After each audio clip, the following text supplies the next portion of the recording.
said he wanted to know where his effing money was, and I said to him, I haven't missed any payments. So he said, yes, you have. I said, I haven't. I said, why would I miss a payment when I've only just after getting the loan off you? He said, well, I've had no effing payments off you. Me and my husband sat there and counted it, and my husband turned around and he said, you're paying him no more money. So I said, Steve, I've got to pay some money to him. I said, because if I don't, I'm going to end up getting battered. A concrete slab come through the window. Well, it didn't actually land in the living room because it was double glazing, but it cracked all the glass and I had to have that replaced by the council. I had to have an alarm fitted in my house because I was petrified. I knew that he meant business. He wasn't going to go away. He said he wasn't going to go away. His enforcers said, you're not going to get rid of us that easy. So, I mean, what do? You have to go somewhere else, so that's when I seek legal advice.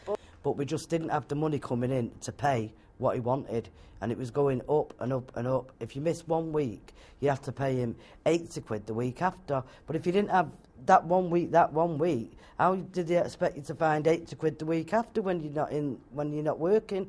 You never stop paying these people, no matter which way you run. You can't run and you can't hide. You know what I mean? You just do not stop paying these people. I've lost everything. I've lost all my family. I've got a son buried up in Manchester. Can't go to the cemetery no more. None of my family know where I live. I can't let them know where I live because I'm too frightened.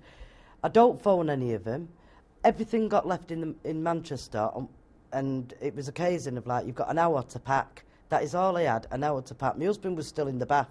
When I seen his house on the television, I was devastated and jealous because I've ended up in a one-bedroom flat in the middle of nowhere, nobody to talk to. I lost my Rottweiler because they couldn't put a Rottweiler up in all these different accommodations they moved us to.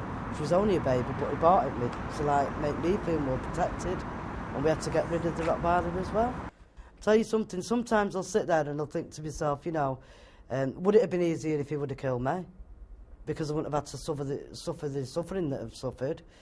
Or is it better that it's got brought out in the open? And basically, I think I've done the right thing. Admittedly, hands up, I was absolutely stupid. I just fell in a trap, but once you get a loan off these people, you never get out of it. You might as well say ta-ra to your life, ta-ra to your home, ta-ra to everything, because you never get away from these people. It's just cruel, it's vindicious, and they just terrorise people until they've bled them for everything they've got.